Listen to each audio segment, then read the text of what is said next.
El último tema que corresponde son los flujos de caja. En el manual del estudiante hay bastante información teórica con respecto a esto. Nosotros trataremos de simplificarlo lo más que pueda y realizaremos uno o dos ejercicios dependiendo de la complejidad de, y obviamente también el nivel de comprensión que cada uno pues tenga.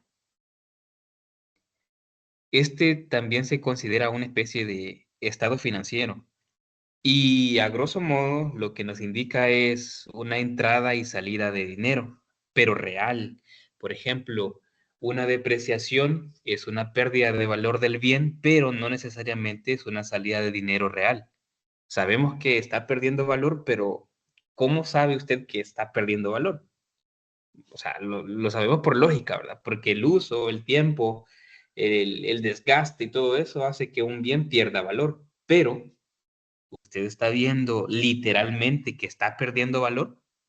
Por ejemplo, si le pregunto a Roberto y le digo, Roberto, se percató, por ejemplo, este año, cuánto perdió valor la computadora que usted tiene, pero vio físicamente que le salió $1 a la computadora y perdió ahí el valor, me van a decir que no, porque no es así. O sea, sí, sí se considera una pérdida de valor, pero no una salida de dinero. Por ejemplo, ese es el más claro. Pero cuando hablamos de entradas y salidas de dinero, una entrada real, o sea, física, que realmente podemos nosotros comprobar que sí está entrando dinero, es por ejemplo cuando usted vende algo. Cuando usted vende algo, tiene varias opciones para recibir ese dinero. O lo recibe en físico y usted ahí comprueba físicamente que está ingresando dinero, ya sea en monedas, billetes, cualquier cosa, o una transferencia bancaria. No está viendo el dinero de manera física, pero sí está viendo un número que comprueba que ese dinero está ingresando a su cuenta. O una transferencia de dinero, que esa sería una salida. Usted está viendo físicamente un número que le indica cuánto dinero es el que está ingresando a la cuenta de la otra persona. Pero en la depreciación no funciona así. Entonces, a ese tipo de partidas se le va a denominar partidas no monetarias, es decir, aquellas partidas, aquellas erogaciones o ingresos de dinero que físicamente no lo podemos constatar. Sabemos que está ocurriendo, pero no necesariamente podemos determinarlo. Otro caso parecido son las amortizaciones. Las amortizaciones están dentro de una cuota de una deuda que usted va a pagar. Normalmente lo pagamos con una cuota, déjeme ver, del método francés. El método francés es la cuota constante. La cuota de ese método indica que va a tener capital, que sería la amortización, y tendría intereses. Pero cuando usted va a pagar la cuota, normalmente paga la cuota completa, es decir, paga la amortización más el interés. Ya si usted quiere determinar cuánto es en concepto de amortización o abono a capital, tiene que solicitar, ¿verdad?, a la entidad bancaria o hacer sus propios cálculos para poder determinarlo.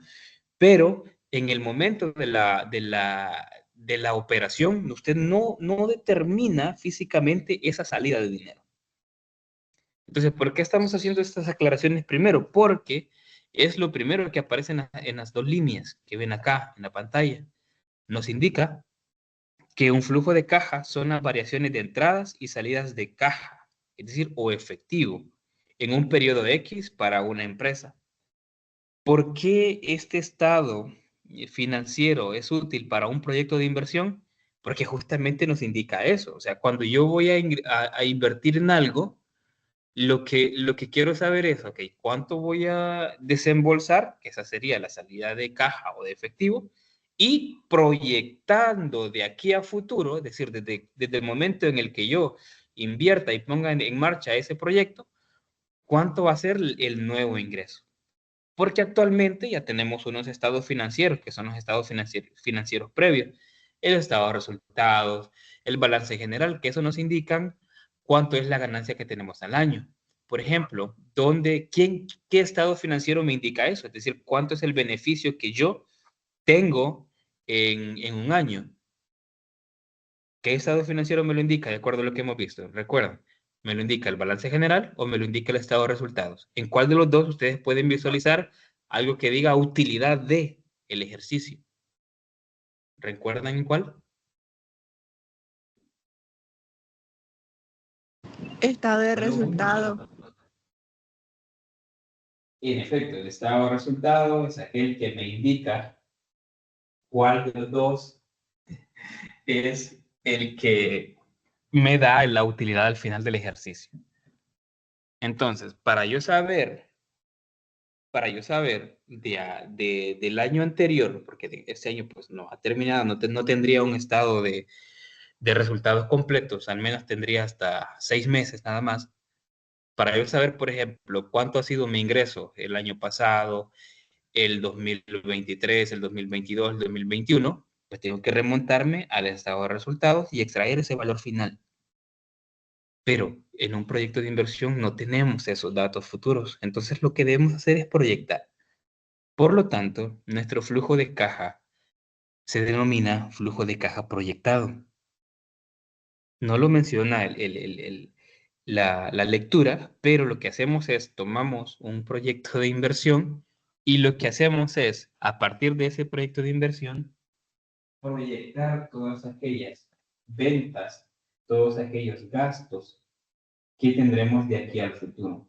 Y cuál sería el, el tiempo en el que nosotros vamos a determinar cuánto tiempo, valga la redundancia, durará nuestro flujo de caja proyectado.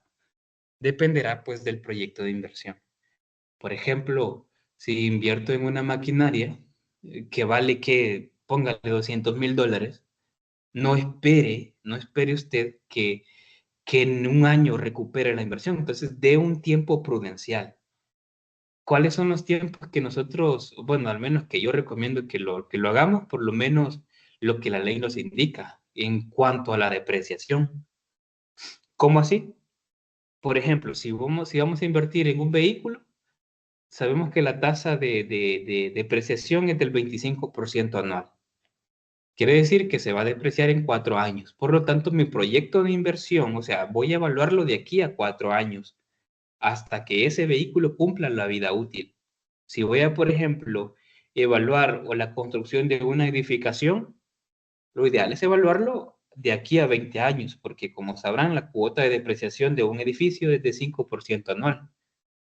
Eso sería lo ideal, pero hay quienes, ahí sí nos podemos permitir, ¿verdad? Evaluarlo a 10 años, evaluarlo a 12 años, tal vez no a los 20, porque pues es un periodo de tiempo muy extenso donde las variaciones del dinero no serán muy acertadas. De aquí a 20 años no podemos nosotros asegurar cuánto tiempo, cuánto va a valer la moneda. O sea, nominalmente va a valer lo mismo, pero efectivamente lo que hablábamos en las clases anteriores, no es lo mismo tener $100,000 hoy que tener $100,000 mañana, o sea, o dentro de un año, porque hay uno que tiene mayor capacidad de adquisición que otro, que no voy a decir cuál, porque está en la lectura y es algo del examen, para que lo busquen en ese punto, ¿verdad? Entonces, como les decía, ¿cuál sería el horizonte de evaluación de un proyecto de inversión? Y ¿cuál sería el horizonte del flujo de caja? Pues lo que dure la vida útil de ese bien que vamos a adquirir. Y pues aquí podemos ver más información, por ejemplo, ¿para qué me puede servir un flujo de caja? Nos dice que para evaluar la capacidad de una empresa para generar flujos de efectivo positivos. De hecho, eso es entre comillas, lo principal. Un flujo de caja me indica a mí si con lo que pretendo invertir, mi flujo será positivo. Es que miren, ¿qué decíamos del valor del dinero en el tiempo? ¿Cuándo efectivamente vale más? ¿Hoy o dentro de un año? Vale más Recuerden, hoy. vale más hoy, exactamente. Usted puede generar un flujo de caja en el que, digamos que lo va a evaluar en 5 años, es decir, la duración del flujo de caja será de aquí a 5 años. Y en todos los años le va a generar $1,000, $1,000, $1,000, $1,000. como flujo neto, es decir, de todos los ingresos que tuvo, le restó todos los egresos y tuvo un flujo real de efectivo. O sea, a valor de hoy, es decir, a valor numérico de hoy, el flujo de caja, todos los periodos tendrán $1,000. Pero esos $1,000 hay que trasladarlos a valor de hoy. ¿Y cuánto va a ser? Pues es lo que vamos a intentar determinar.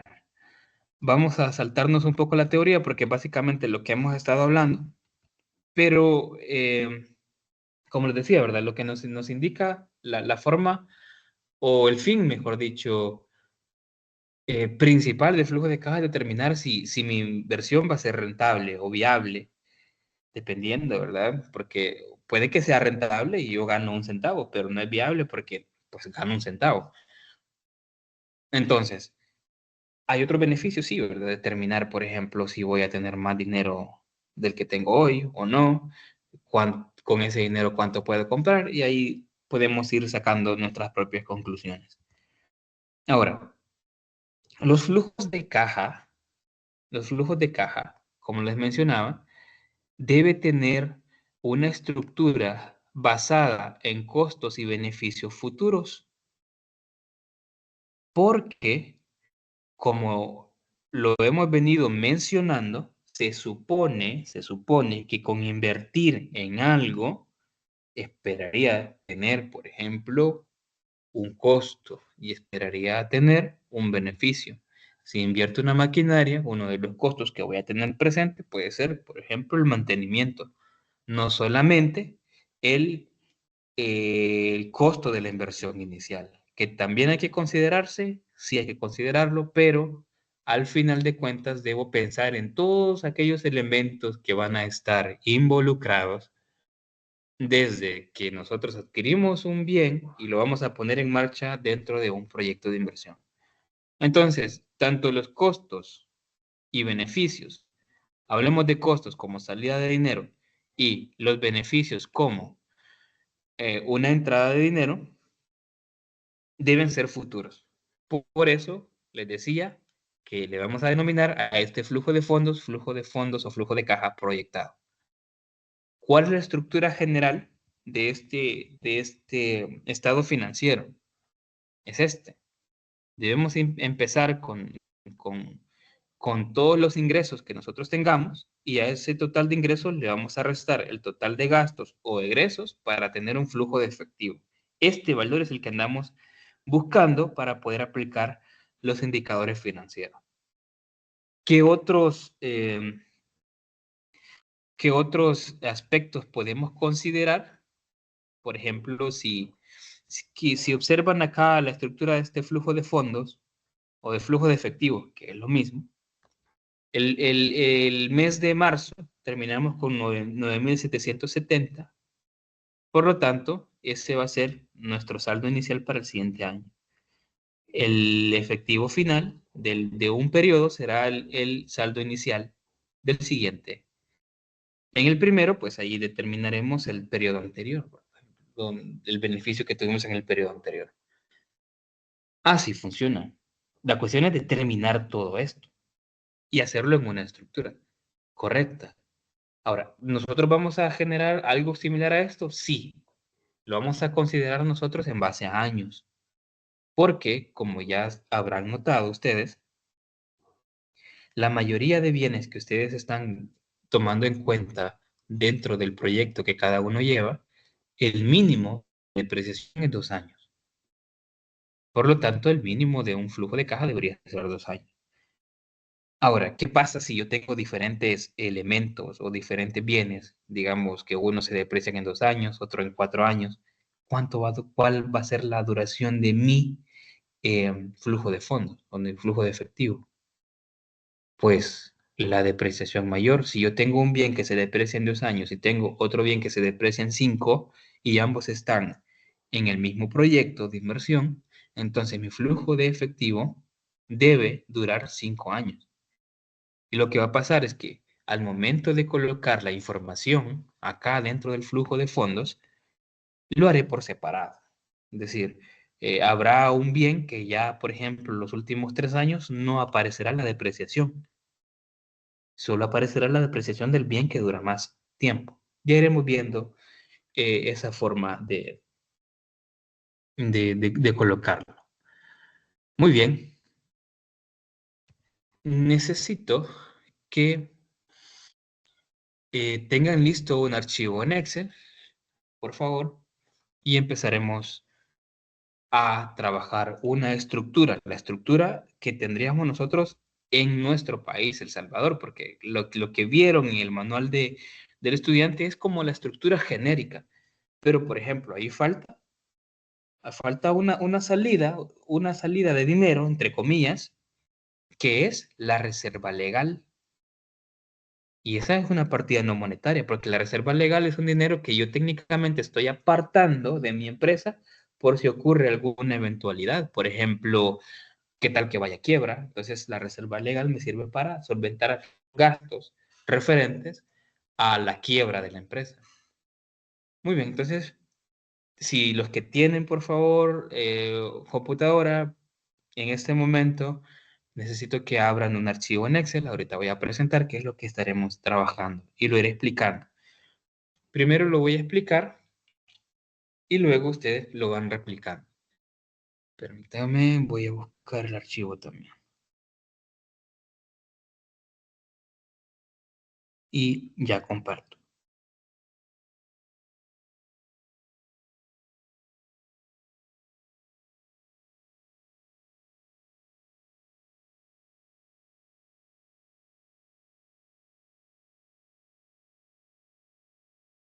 Estoy proyectando un archivo de Excel, me confirman que ya pueden ver efectivamente la pantalla.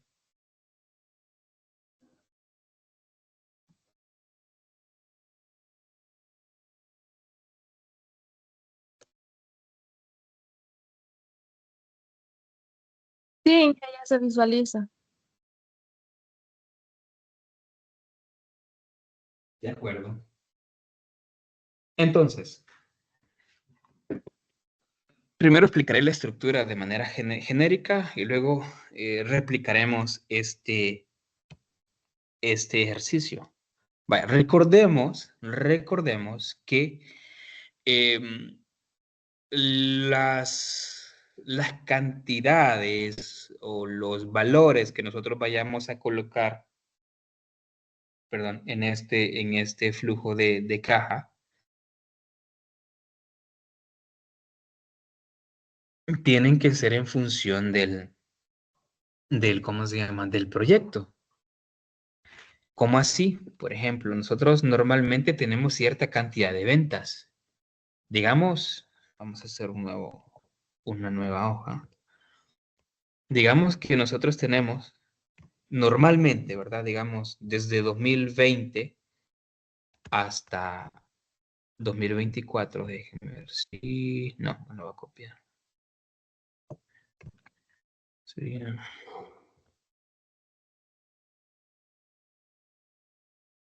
A ver, sí. Desde 2020 hasta 2024, normalmente, ¿verdad?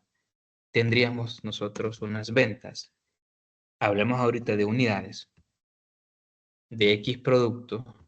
Digamos que 2020 vendimos 1500 unidades, en el otro 1510, pero más o menos es como un estándar, ¿verdad? Es decir, no aumenta o no disminuye de manera drástica, perdón, porque con los elementos que tenemos, pues, digamos que se mantienen las ventas. Y lo que nosotros, por ejemplo, queremos es, em, al invertir en un proyecto, poder generar mayor ingreso. Entonces, lo que debemos pensar, y aquí también es algo importante que necesito que ustedes comprendan, lo que debemos pensar es, ok, con la nueva inversión, por ejemplo, si yo soy, ¿qué?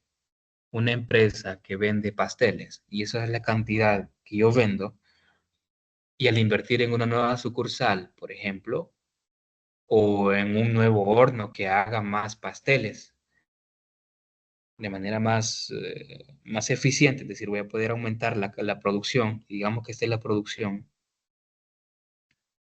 ¿en cuánto, en qué porcentaje va a aumentar?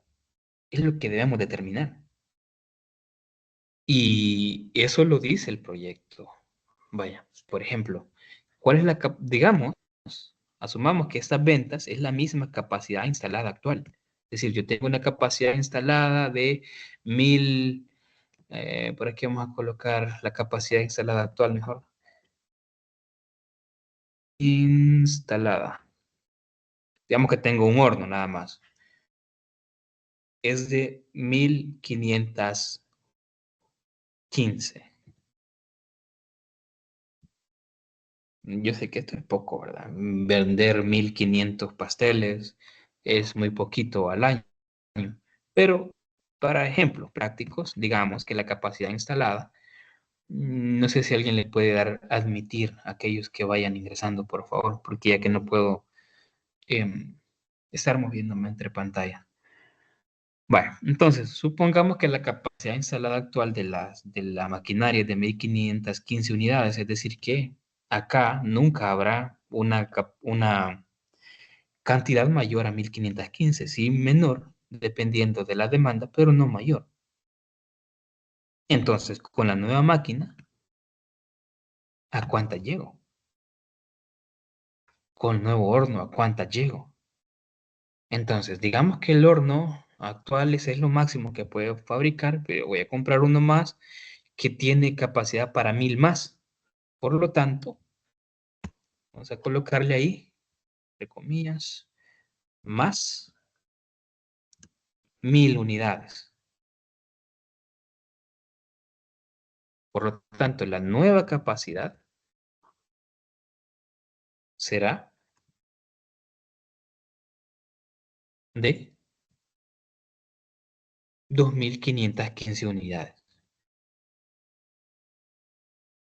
Esto es asumiendo que tendré eh, la nueva capacidad instalada, ya con la nueva máquina que voy a adquirir. Por lo tanto, yo debo tomar en cuenta que mi flujo de fondos o mi flujo de caja proyectado parte de esa información. Es decir, cuánto es lo que voy a mejorar en función de lo nuevo que voy a adquirir. Entonces, como digamos que lo que haremos es, vamos a copiar todo esto, vamos a pegar acá, es que el proyecto se va a poner en marcha el año 2026. Entonces,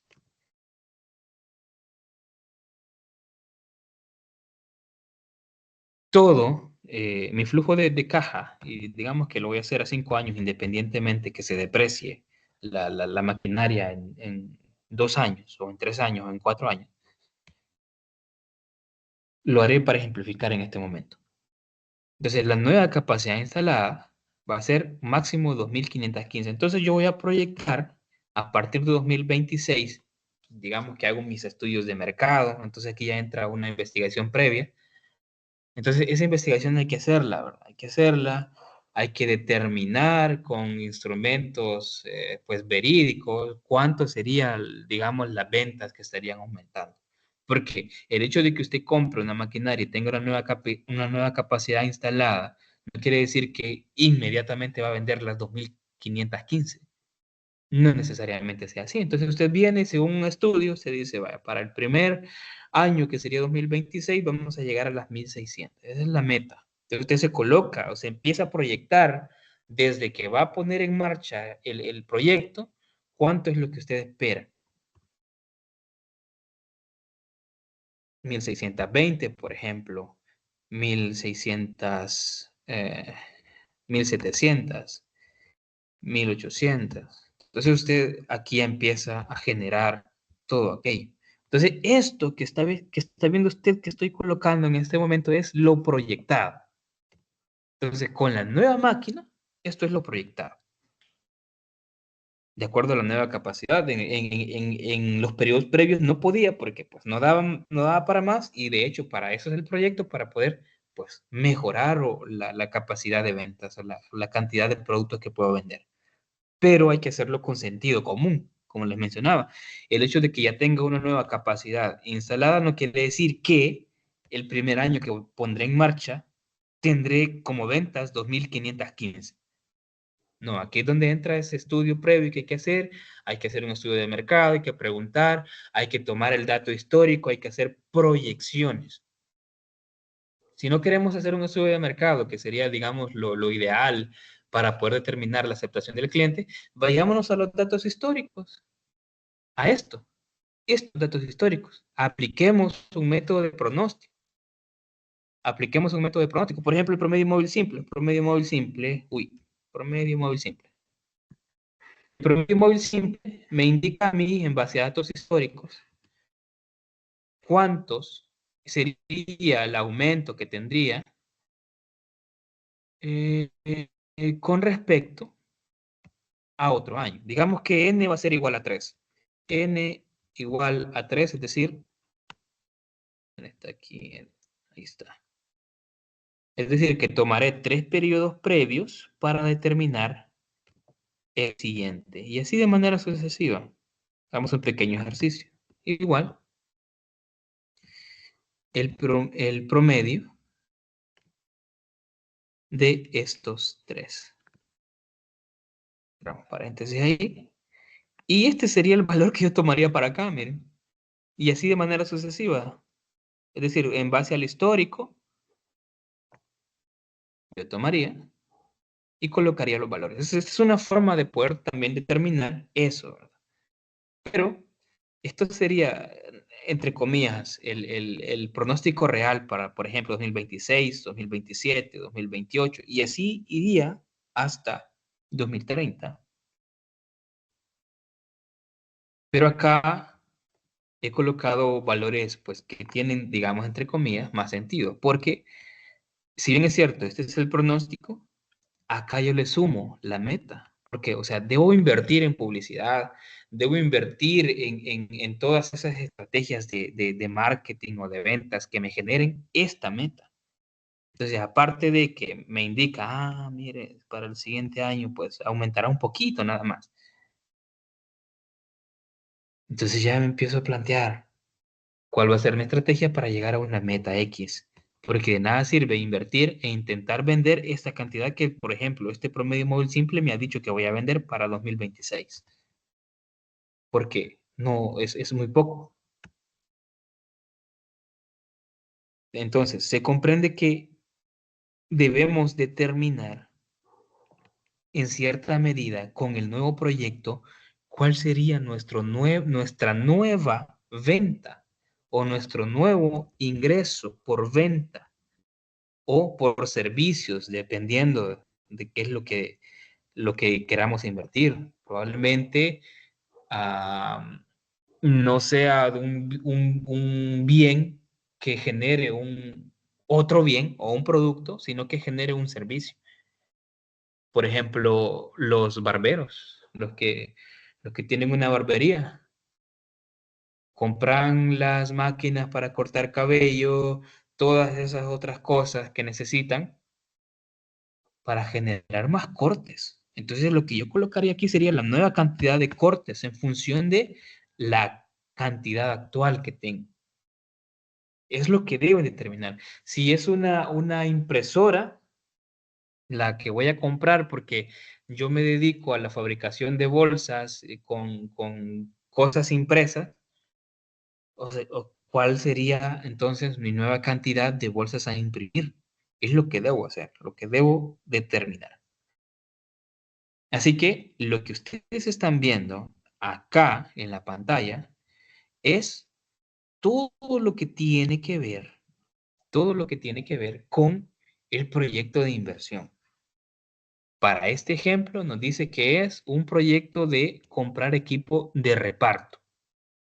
Y de acuerdo a todo lo que se ha investigado, me indica lo siguiente, que vale, o sea, es este valor que ven acá, dice inversión en equipo de reparto,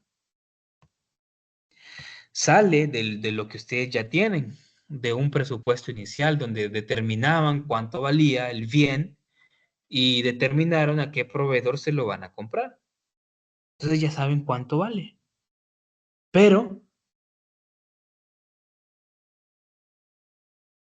si son más bienes los que se incluyen en el proyecto, habría que incluir acá la inversión total, ¿verdad? La inversión total. Inversión total de X cosa.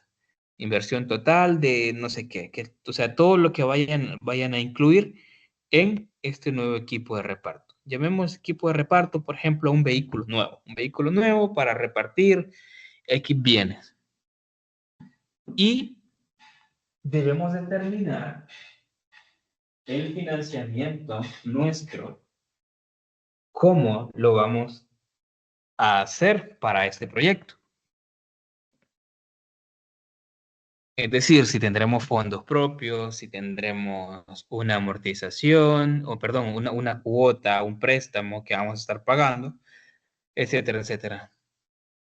Recuerdo que me preguntaban, ¿es que la empresa tiene el dinero suficiente para poder invertir en esto? Por lo tanto, no requiere préstamo. Está bien, pero la plantilla que deben elaborar debe quedar para que se pueda utilizar tanto con préstamo o sin préstamo.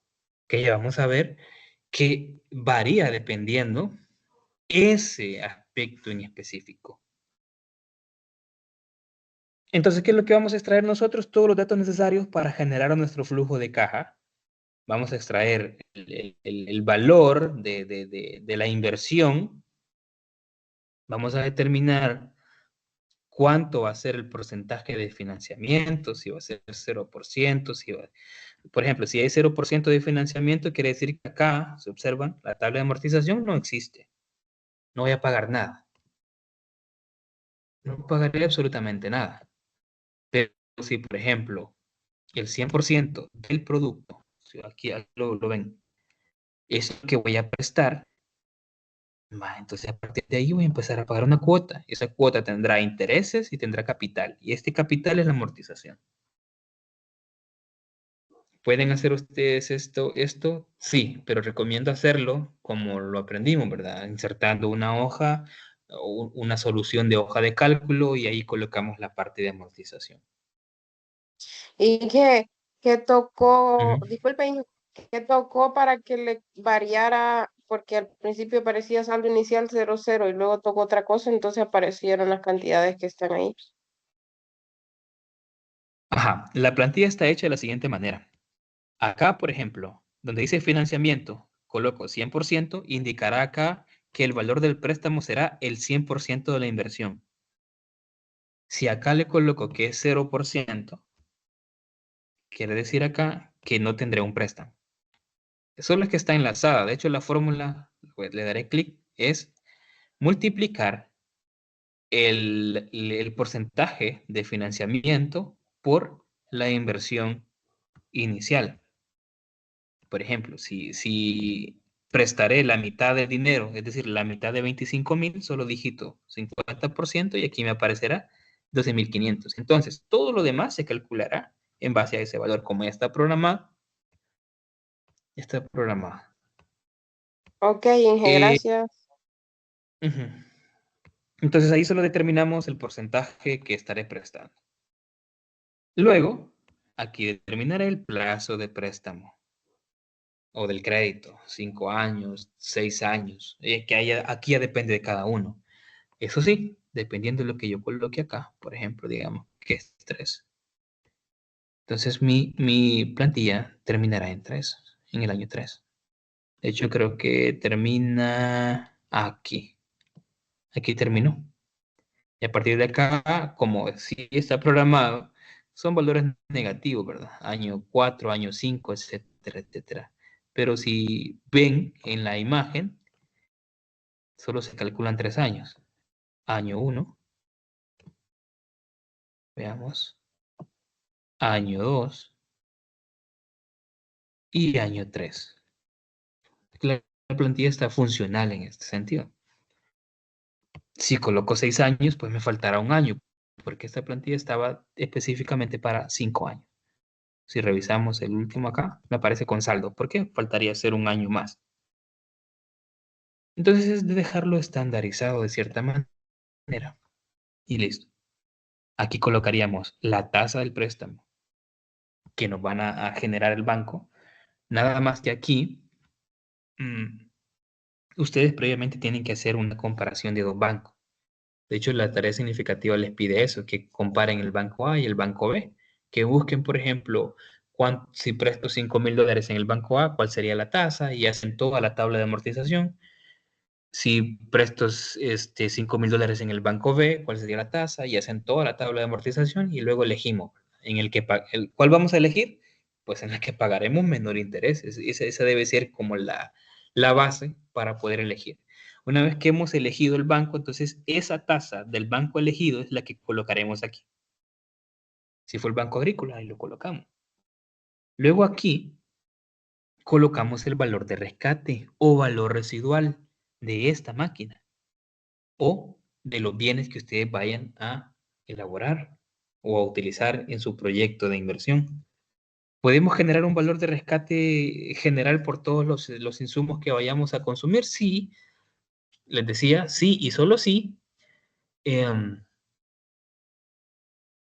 Como les menciono, se vaya a vender en conjunto. Así como los compré en conjunto, los voy a vender en conjunto. Es la única manera.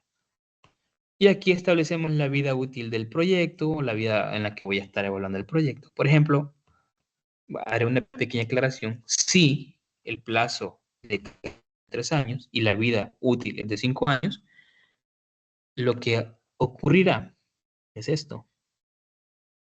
Vamos a ver. A ver. Aquí. En la amortización de préstamo debe llegar solo hasta el año 3. Aquí lo está considerando porque como pues la plantilla sigue funcionando, nada más que con valores negativos. Vamos a ver qué celda me está extrayendo, la N67. Aquí está lo que ven ahí. O sea, sigue funcionando por cuestión de la fórmula, pero como yo sé que mi proyecto dura 5 años, pero pagaré préstamos por 3 años, aquí debe ser 0. 0 y 0. Entonces, debe verse ese punto. No se preocupen, haremos un ejemplo. Solo ahorita estoy explicando la parte de los elementos que debemos considerar al menos para poder generar nuestro flujo de caja. Y aquí vamos a generar otros aspectos que nosotros podamos dar. Por ejemplo, el ahorro en combustible anual, porque digamos que era una maquinaria, un vehículo nuevo, más eficiente, entonces voy a estar ahorrando, perdón, dinero. Ese ahorro de dinero, ¿qué creen que es? ¿Un ingreso o una salida?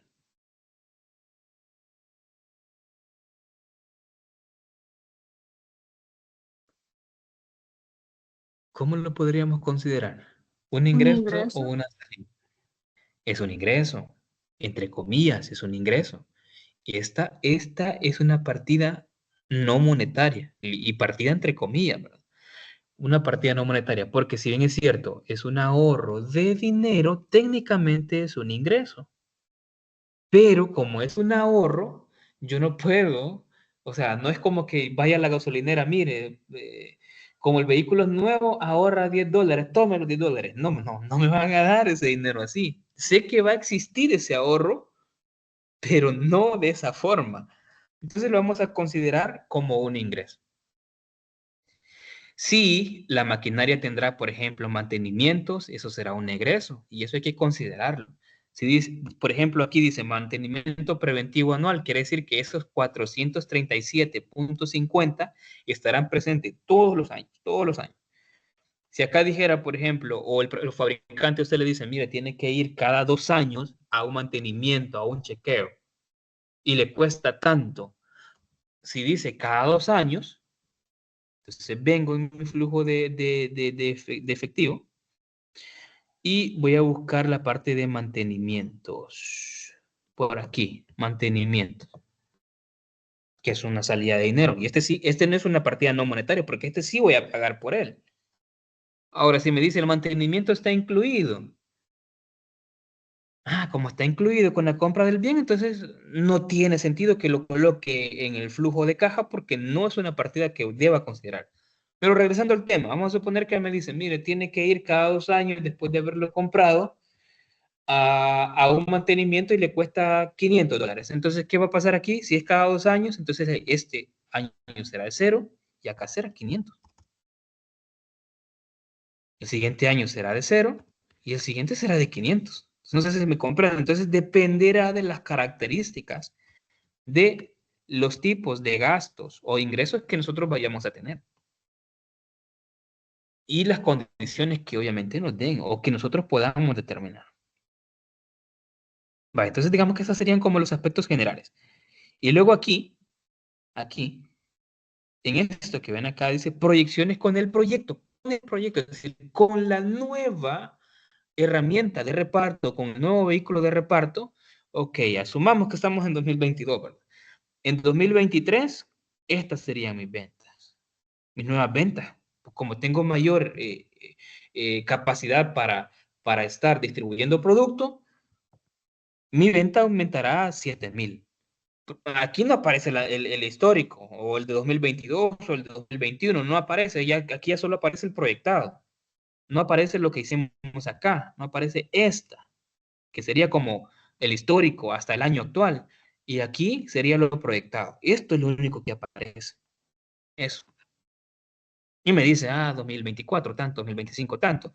Y así de manera sucesiva. Como les mencioné, ¿verdad? La idea es que cuando nosotros invertimos en algo, pues poder aumentar cada año cierta cantidad de servicios, cierta cantidad, perdón, de ventas. Sí, nos sirve a nosotros hacer un pronóstico, pero como lo ven aquí en este ejercicio, me dice que a lo mucho aumentaré 8 unidades o 9 unidades.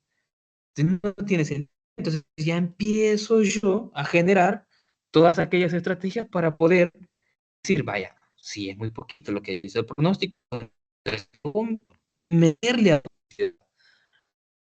marketing, a colaboraciones con influencers, qué sé yo, cualquier cosa que a usted le indique o que le permita llegar a una meta. Entonces, esos son los valores que están aquí. Ok, si eso está ahí, si es, vaya, por ejemplo, hablemos de las colaboraciones con influencers. Vamos a ver, colaboraciones. Es decir, que me ayuden a mí a generar una nueva venta. ¿Cómo lo voy a considerar? ¿Cómo voy a considerar eso? ¿Un ingreso, una salida?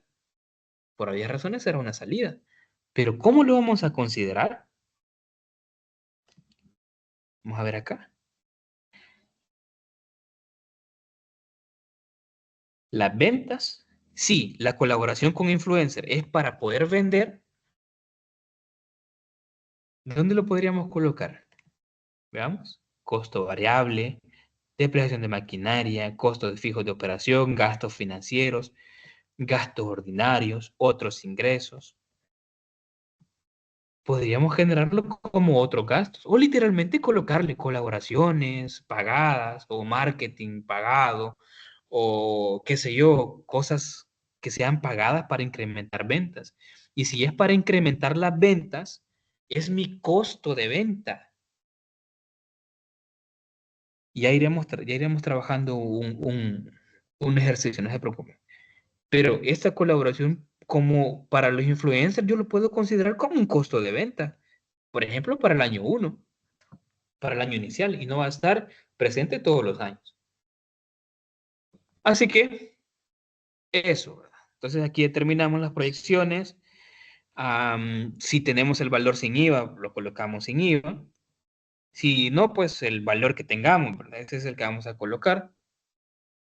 Algunos costos fijos de operación, algunos costos variables. Los costos variables es, por ejemplo, de acuerdo a la unidad vendida, el costo variable así va a ser.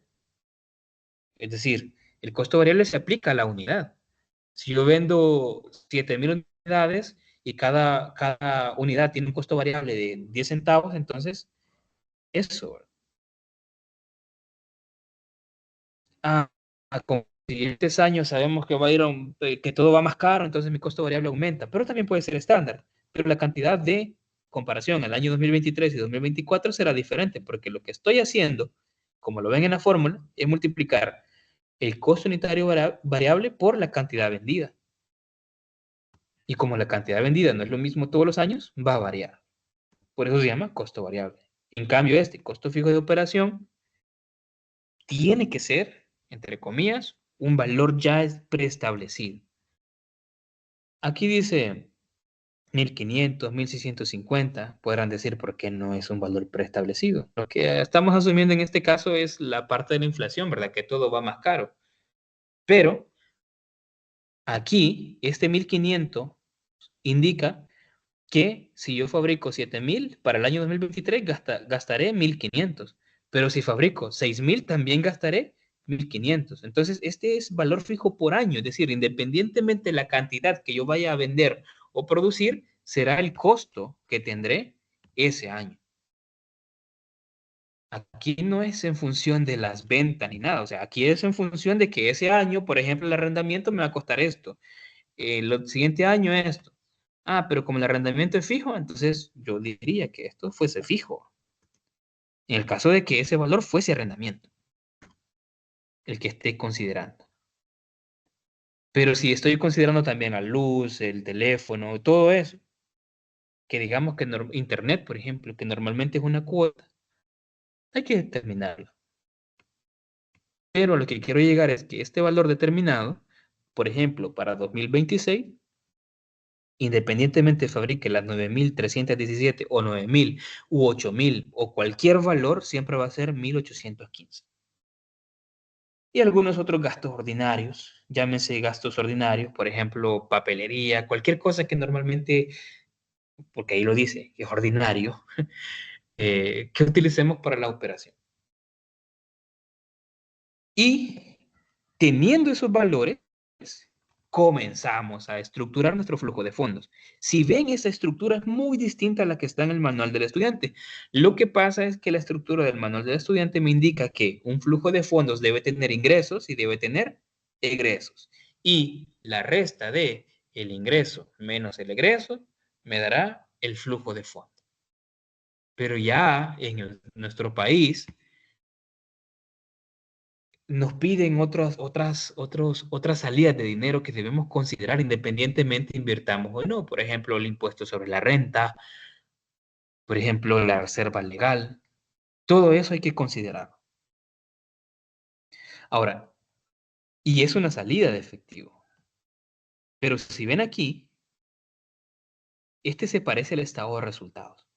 Se parece bastante a la estructura de un estado de resultados, pero no es un estado de resultados, porque yo aquí agrego otras cuentas, por ejemplo, que el estado de resultados no considera en su momento. Por ejemplo, la depreciación no la considera.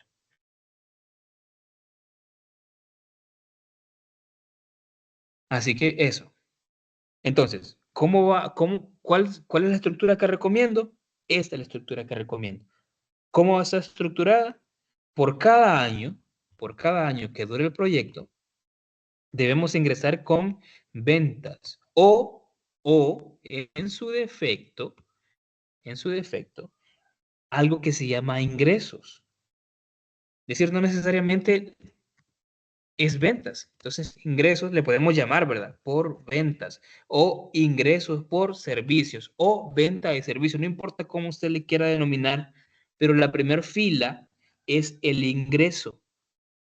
Es el ingreso. Y para este ejemplo, veamos, estamos tomando la cantidad vendida por el precio. Es decir, multiplicamos 7000, perdón, por 7.50. Nos dará ese valor. Y así está para cada uno de estos periodos. Vaya, pero para generar esta venta yo tengo un costo que aquí se le ha denominado costo variable, pero puede ser también costo de venta, también se le puede llamar costo de ingresos, es decir, para generar el ingreso, ¿cuánto me cuesta?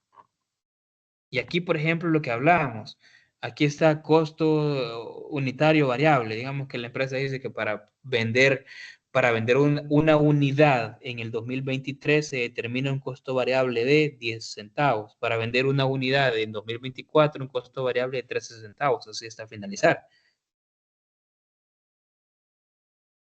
Y así se calcula en este ejercicio.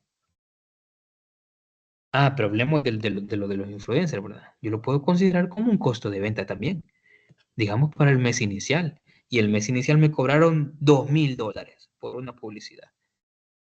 O me cobraron en no quiero decir la palabra, en especia, ¿verdad? Es decir, que me pidieron productos de lo que yo vendo y el costo del producto fue de $2,000. Entonces, bueno, independientemente de lo que haya sido, asumamos que son $2,000. ¿Qué vamos a hacer acá? Y lo cobraron en el primer año. Entonces aquí se lo sumaré. Entonces mi fórmula debe estar modificada un poquito. Aquí debo hacer todos los ajustes necesarios. Más lo que me costó la colaboración con el influencer. Entonces mi costo de venta, aquí dice costo variable, pero fácilmente le podemos llamar costo de venta. Será el costo variable unitario por la cantidad vendida más los $2,000 que me cobraron. Y así puedo ir haciendo las modificaciones. Por eso es que me gusta esa estructura, porque fácilmente podemos identificar dónde puede caer cierto gasto. Y a la resta de los ingresos menos el costo de venta o el costo del ingreso será denominado como margen de contribución. Ahí hago la primera resta. Luego, la depreciación de maquinaria. La depreciación de maquinaria aquí saldrá de, pues, las tablas de depreciación que vayamos a hacer.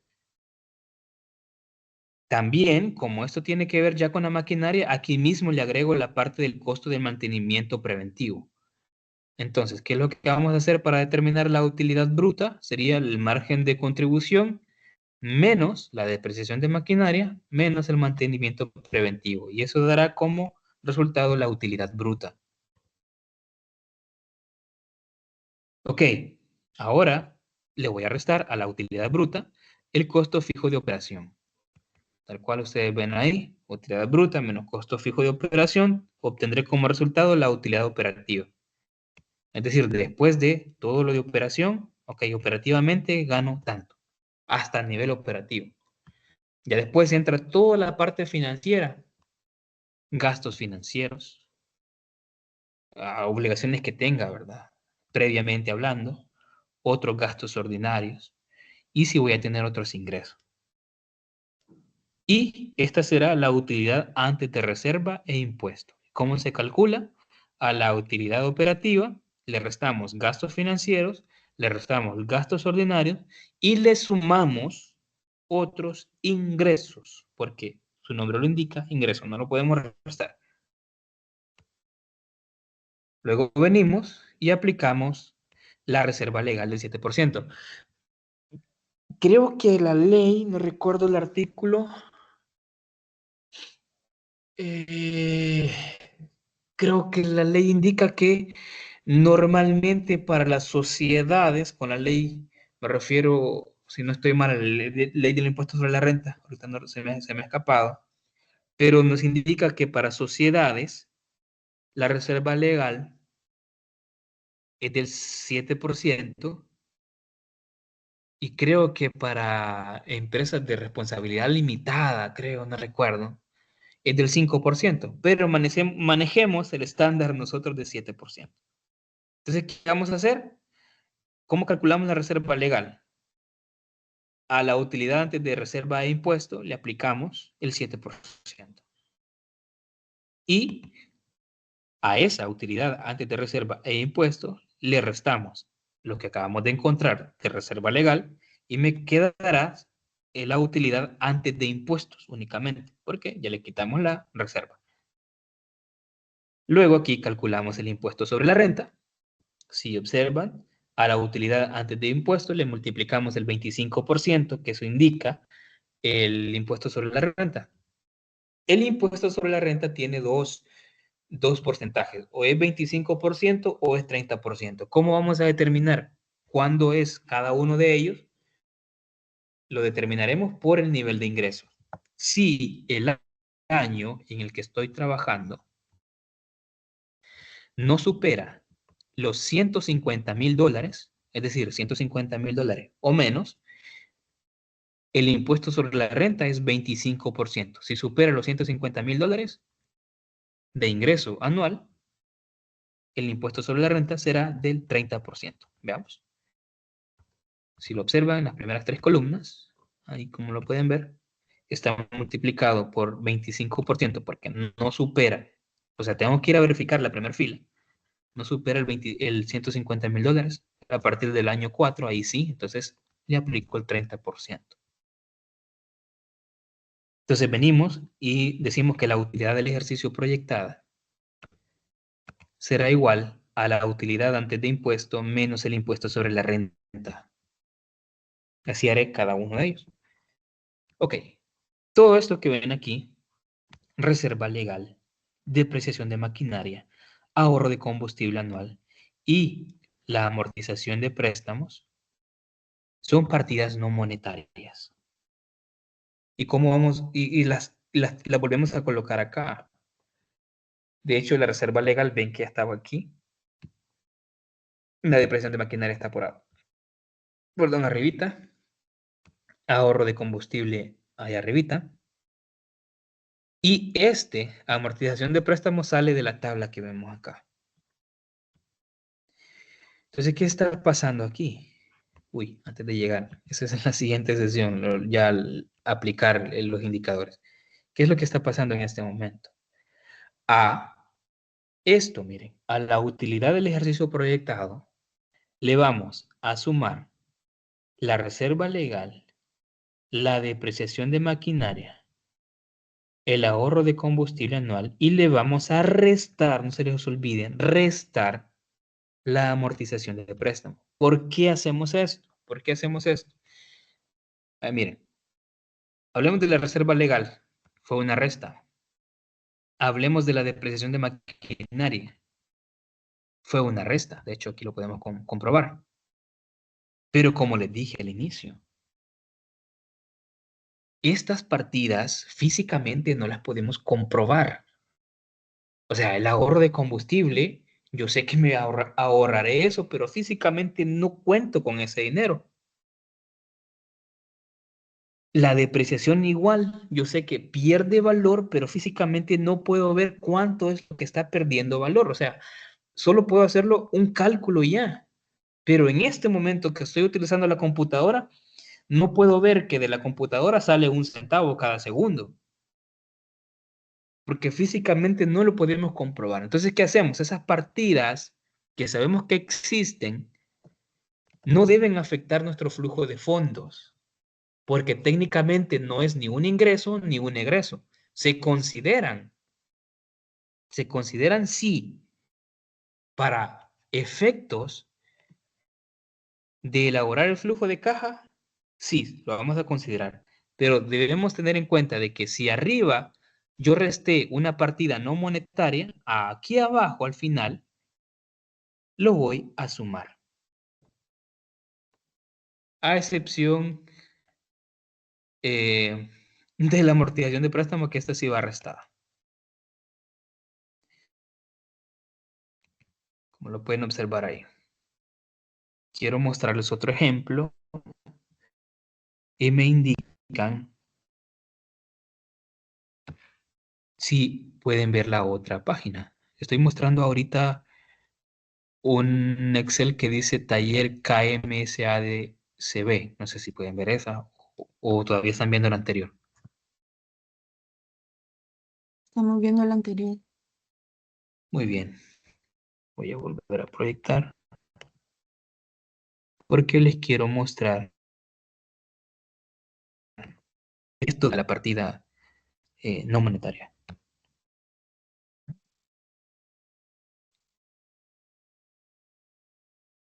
Continuemos, permítanme.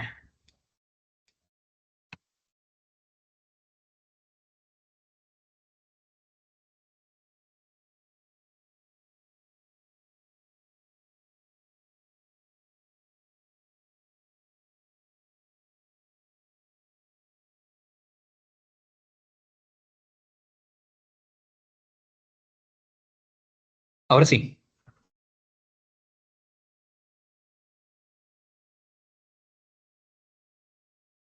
No, ¿me dije, no confirman, se por favor? visualiza. Mm, voy de Ah, está nuevo. cargando. ¿O que está cargando? Vale, ya lo quité, voy de nuevo. Es que la señal que tengo no es muy buena. Van a ver una tabla celeste, otra tabla con celdas negras y rojas. ¿Me confirman, por favor? No se visualiza. Está como cargando. Ahora sí. Ahí está. No, esperemos uno. Vale, pero pueden ver la tabla que les mencionaba, dice taller KM. Sí, Muy bien. Básicamente, esta es otra estructura muy similar a la anterior, que por ejemplo, utilidad bruta, utilidad en operación, utilidad antes de reserva de impuesto, utilidades antes de impuesto, utilidad neta. Y aquí está lo que les mencionaba. Reserva legal, depreciación, menos la amortización de capital. La amortización de capital siempre la van a restar. ¿De acuerdo? Siempre la van a restar. Porque la amortización es una salida de efectivo. O sea, esa sí es una salida. O sea, es un dinero eh, que estoy pagando. Pero lo que pasa aquí es que se preguntarán si la amortización de capital es ¿cómo se llama? La parte de capital, por ejemplo, veamos, aquí dice que estoy tomando de la tabla de amortización la K19. Vamos a buscar eso. Tabla de amortización K19. Esta, mira. Esa celda que estoy tomando. Solo la suma de la columna de capital. Entonces, ¿qué pasa con este? Con los intereses. ¿Dónde está? 6.822.23. Porque la cuota incluye capital más intereses.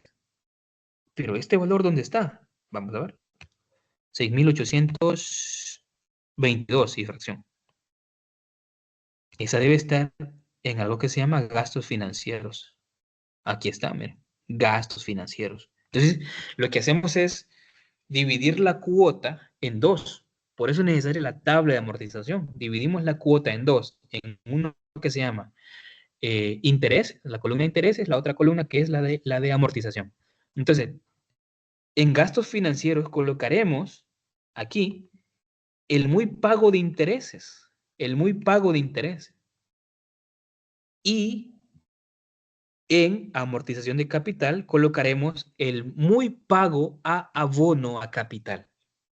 Y si pueden observar, esa estructura es igual, solo que tiene diferentes, digamos, cuentas, pero básicamente son ventas, costo de ventas, utilidad y todo eso.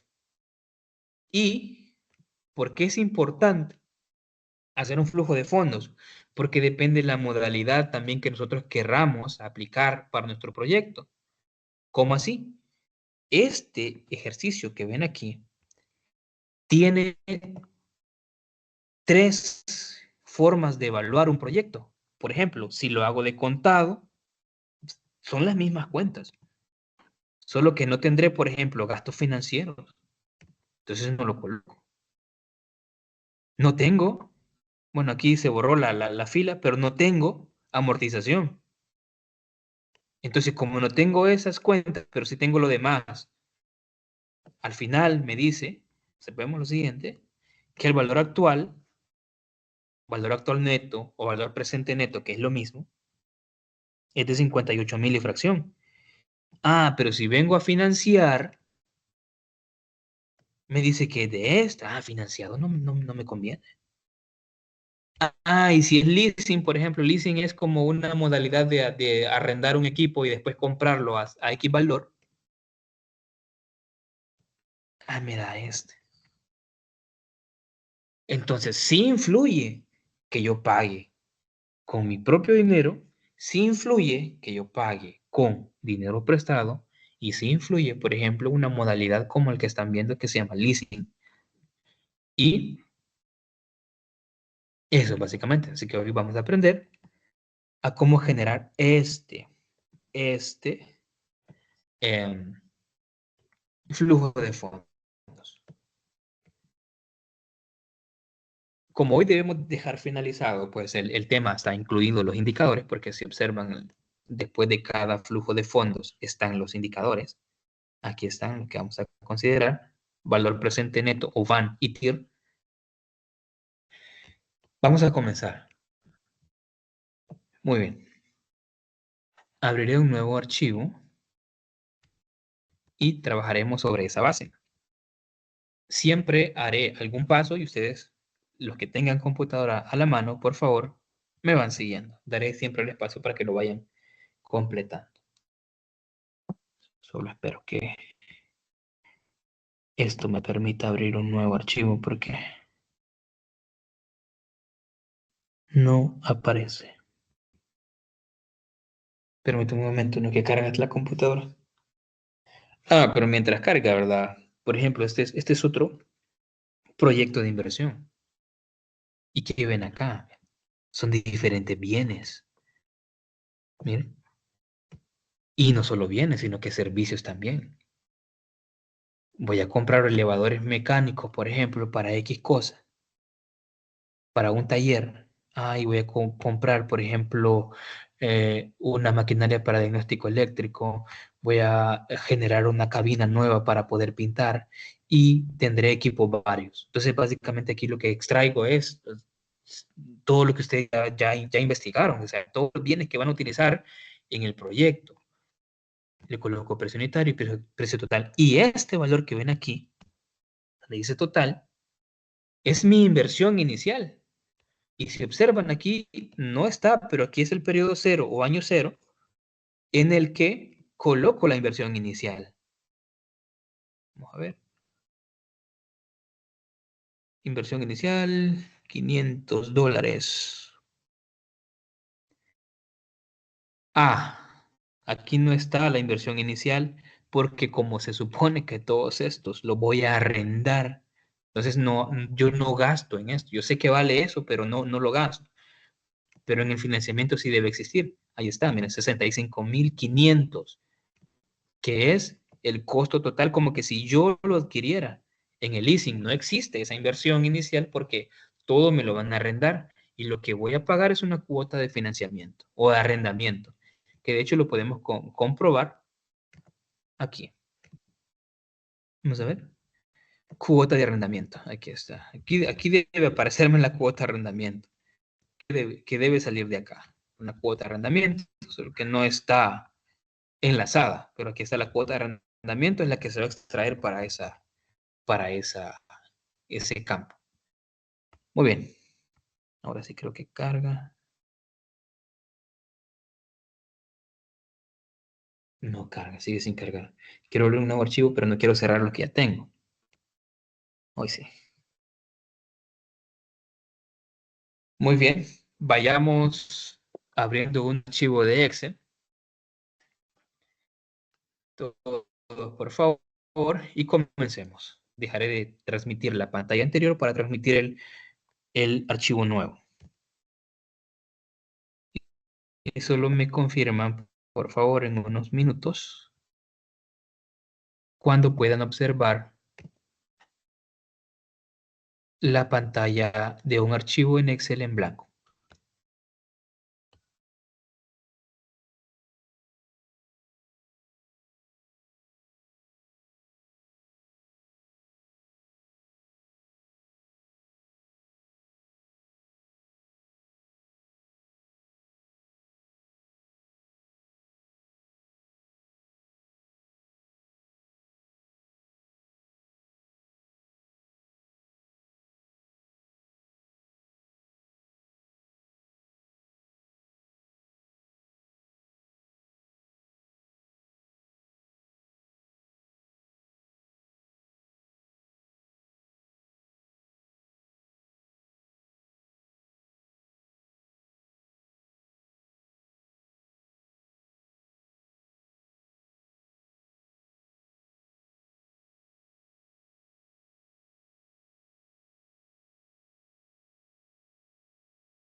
Ya se visualiza ahí. Listo, ¿se puede ver?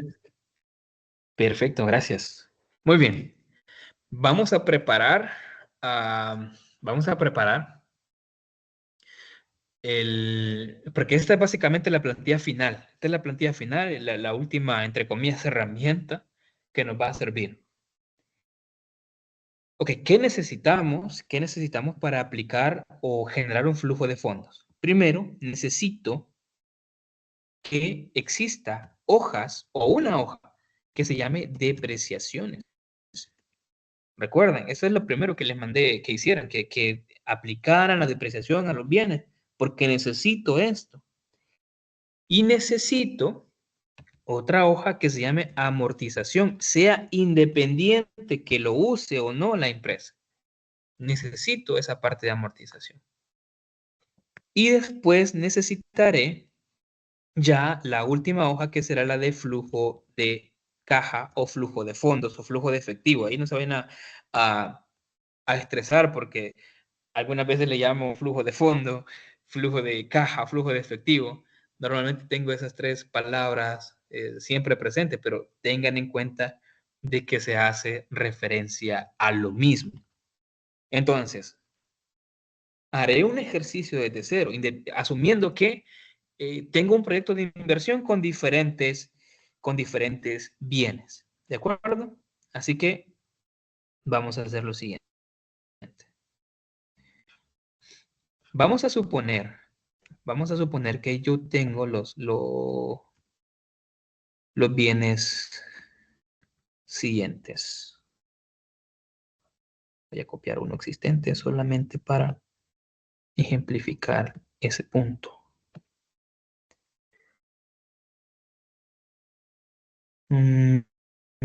Aquí. No. ¿Qué lo hice? Aquí está.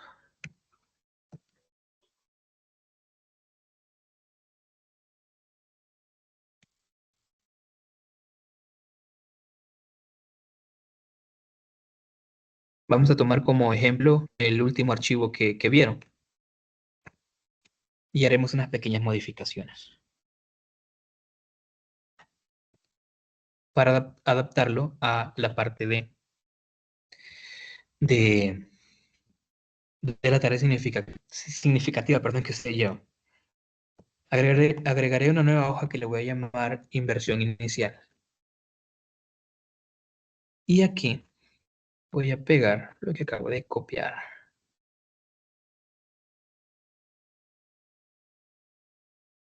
Bueno, lo que había copiado.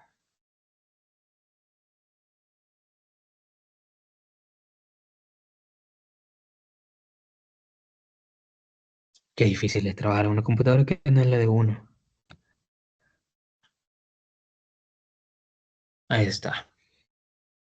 Vamos a llamar inversión inicial. Recuerden que aquí están solo los bienes que, bueno, de hecho todos los bienes. Algunos se deprecian, otros no se van a depreciar. Esto no se preocupen porque al final todos lo vamos a considerar. Muy bien. Ahí está. Vamos a suponer un proyecto de inversión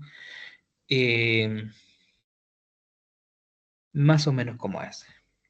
Vamos a tener que comprar, por ejemplo, estanterías. Creo que varios llevan estanterías. O algo que van a comprar, algún producto que van a comprar. Esta estantería va a depender, el valor que voy a colocar aquí va a depender de las condiciones que hayan evaluado a cada proveedor. Por ejemplo, si mal no recuerdo, el equipo de Ana María decía que iban a comprar estanterías, pero que ya como que vendían montadas, instaladas, no recuerdo, que incluían ese servicio. Ok, si no lo incluye, entonces yo lo voy generando aquí. Es un costo que debo considerar. Pero suponiendo estanterías ya instaladas, me cuesta esto por unidad, entonces voy a asumir que Como solo voy a comprar una, me costará eso. También voy a necesitar un montacargas porque, pues sí, como es un nuevo proyecto, un montacargas sí vale 5,000, que era con montacargas no vale 5,000, creo que valen como unos 10,000 o 15,000, vamos a ponerle 15,000. Y voy a comprar solamente uno. Observen que está como enlazado, ¿verdad? La cantidad por el precio unitario. Ok, voy a necesitar, aparte de estanterías, la adecuación del espacio. Porque muchos llevan este. ¿Y cómo lo vamos a considerar? ¿Será parte de la inversión? Sí, es parte de la inversión. ¿Se deprecia la adecuación del espacio? Y la respuesta es no. Pero sí cuesta dinero. Entonces, como solo habrá una adecuación del espacio, le voy a pagar a X cantidad de albañiles, etcétera, etcétera, y me van a cobrar $2,500. Eso es lo que me van a cobrar. Y en otros equipos que yo vaya a utilizar para el funcionamiento de ese local o de esa bodega, vamos a suponer que es una bodega, ¿verdad? Uy, bodega o almacén, bodega de producto terminado. Voy a utilizar un montón de equipos varios y voy a asumir que me va a costar $30,000. Entonces, en total, mi inversión inicial total, por eso les pedía, busquen todo lo que vayan a utilizar en su proyecto de inversión y eso es lo que ustedes van a considerar como inversión inicial. Muy bien, esto necesito. Ok, de todo esto que ven aquí, ¿qué se deprecia? Y qué no se deprecia. Es lo que deben empezar a, a diferenciar. ¿La estantería se deprecia? Sí. O sea, allí marquen, ¿verdad? O hagan una nueva columna. Depreciable. Depreciable, no despreciable, ¿verdad? Depreciable.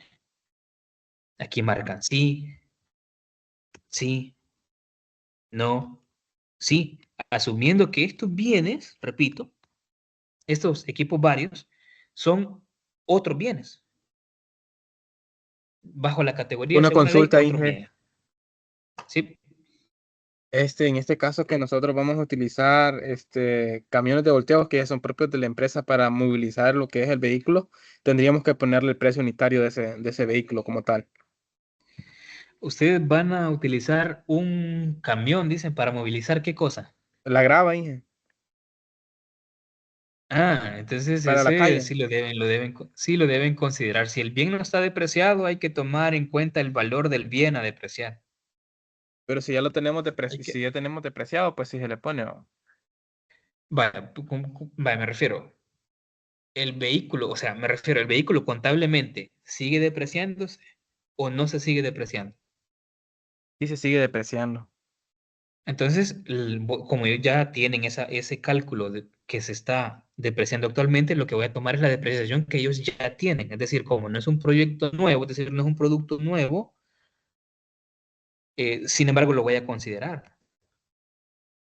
Ok. Quizás haré el ejemplo ahí. Vaya, digamos que voy a necesitar un vehículo actual. Siempre lo voy a considerar el vehículo actual. Precio unitario, aquí va a depender. Vamos a suponer que nuevo, me costó $30,000. Entonces el total va a ser igual a ese valor por... Estamos hablando vehículo actual que está usado, ¿verdad? Vehículo actual y tiene 3 años de uso. Eso es lo que debe determinar, Antonio. ¿Por qué? Porque si bien es cierto, este es el valor nuevo, recuerden que aquí sí voy a marcar que se deprecia, pero no lo voy a depreciar por $30,000. Debo sacar el porcentaje que dice la ley. Si tiene 3 años de uso, ¿cuál es el porcentaje base de depreciación? ¿Entendido? Sí, Inge. Vale, pero igual, lo tomaré ahí. Lo tomaré ahí ya como en el ejemplo, ¿verdad? ejemplificar en el caso de que hayan vehículos o aspectos usados. Muy bien, comencemos con las Dije, depreciaciones. disculpe, ¿Sí? en mi caso, por ejemplo, los tanques plásticos llevan un plafón y también llevan techo y todo lo que requiere para que protegerlos del sol. En ese caso, ¿cómo le llamaría Ajá. esa cuenta? Edificaciones le podrían llamar, o construcción de edificaciones necesarias. Recuerden que aquí los nombres de las cuentas no importan demasiado, lo que importa es que me den información relevante. Entonces, si usted necesita, por ejemplo, construir una bodega, entonces ahí le colocamos, ¿verdad? Construcción de bodega, construcción de techo, construcción de no sé qué. Así le va a En ese llamar caso, textualmente. Ujú. disculpe, gracias. En ese caso sería la construcción de eso sí sería depreciable. Sí, la construcción sería depreciable porque sería una edificación, técnicamente hablando. Vaya, Inge, muchas gracias.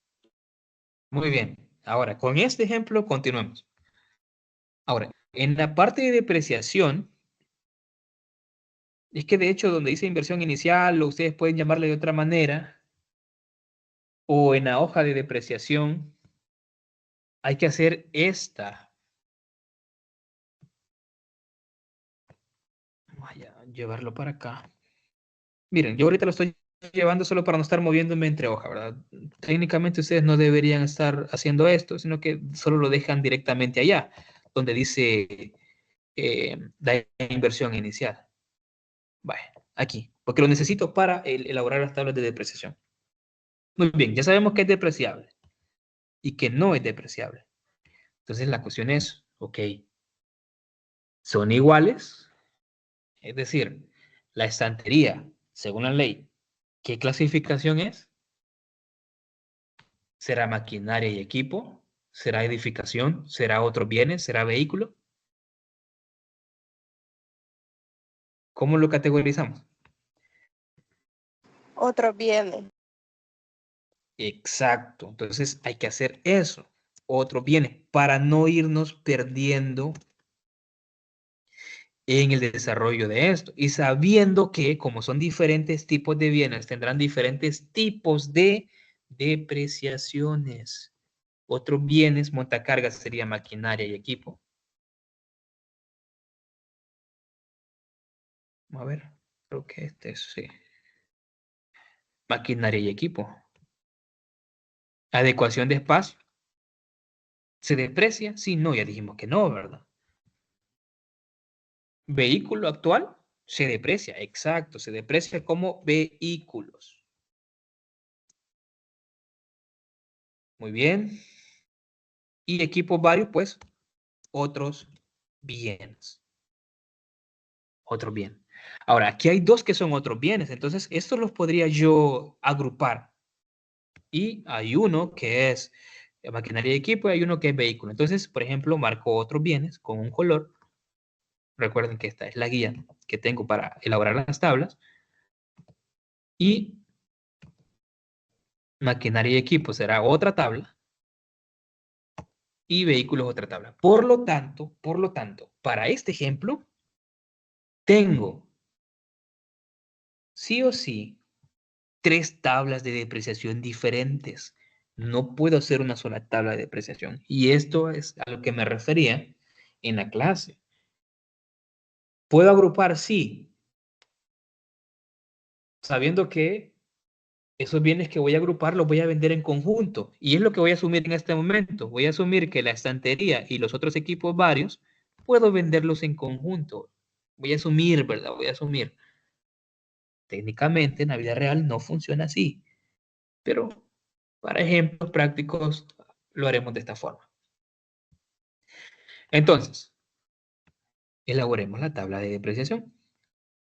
Comenzaremos con la primera tabla. Aquí no tengo el archivo que trabajamos la última vez, pero ustedes lo único que deben hacer es tomar la plantilla ya hecha y sustituir los valores. ¿De acuerdo? Lo haré desde cero de nuevo. Solo necesito que por favor me vayan indicando cuál fue la estructura que dejamos la última vez de la tabla de depreciación.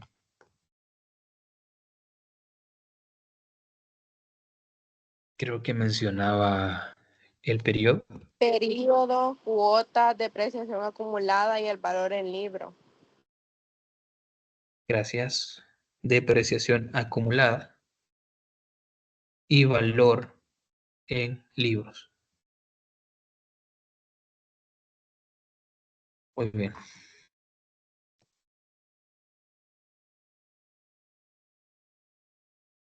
También dejábamos una especie de cálculos por acá. Yo no haré esos cálculos, repito, así tal cual lo habíamos trabajado la última vez, porque pues no es posible por cuestión de tiempo.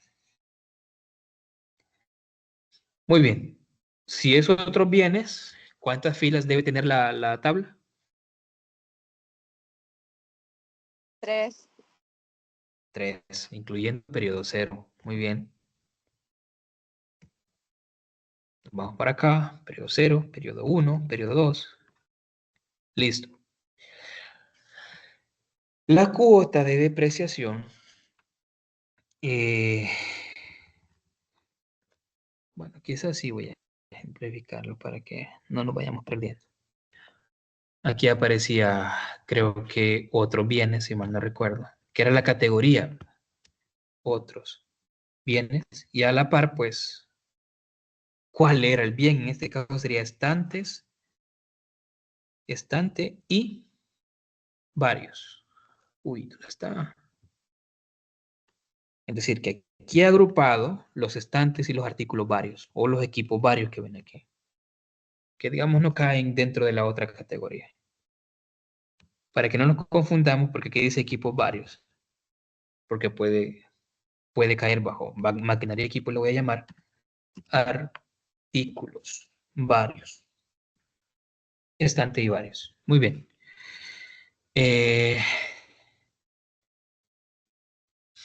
Por aquí estaba valor del bien, creo que decía. Que no recuerdo. Valor del bien. Valor a depreciar y cuota de depreciación abajo. No sé si alguien me puede mandar una fotografía al grupo, por favor, para no estar adivinando yo, porque... Y así me guío más rápido, por favor. Alguien que pueda tomar una fotografía y me lo envíe. Para trabajar esa plantilla justo que habíamos hecho anteriormente, pero como aquí no la tengo, ¿verdad?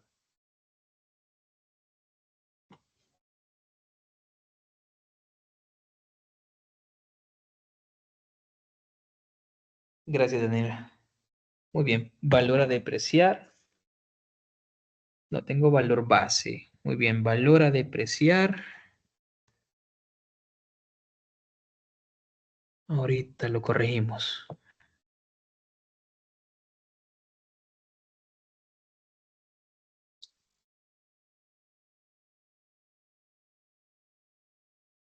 Valor a depreciar. Y más abajito tenemos cuota. No escribiré tal cual los nombres de todo. Cuestión de tiempo. Aquí tenemos valor base. Valor residual o valor de rescate. Y aquí tendremos los años. Vale, listo. Más o menos ya se está pareciendo a lo que habíamos trabajado. Y por ahí lo dejaré. Vale. El valor base de estos artículos dependerá, bueno, no dependerá. Como vamos a asumir que son nuevos, el único que dice que es nuevo es el vehículo. Entonces la estantería y los artículos varios son nuevos. Entonces el valor base será la suma. Aquí es donde empezamos a jugar con los valores. Pero la suma será el total del primer artículo más el total del segundo artículo. Ese va a ser mi valor base. Y voy a asumir que todo esto lo voy a vender en $1,000 o $2,000. Así que aquí ya decido yo, ¿verdad? El valor residual. Sumamos que son $2,000. valor a depreciar será igual a $2,000. Entonces, ¿cuál va a ser el valor a depreciar? ¿Recuerdan la fórmula? Es igual a valor base menos el valor residual. Como este es un producto o son productos bajo categoría de otros bienes, sé que el periodo aquí son 2 años, que yo no haré la lista, ¿verdad? Aquí ustedes seleccionan en la lista. Por lo tanto, la cuota de depreciación va a ser igual al valor a depreciar entre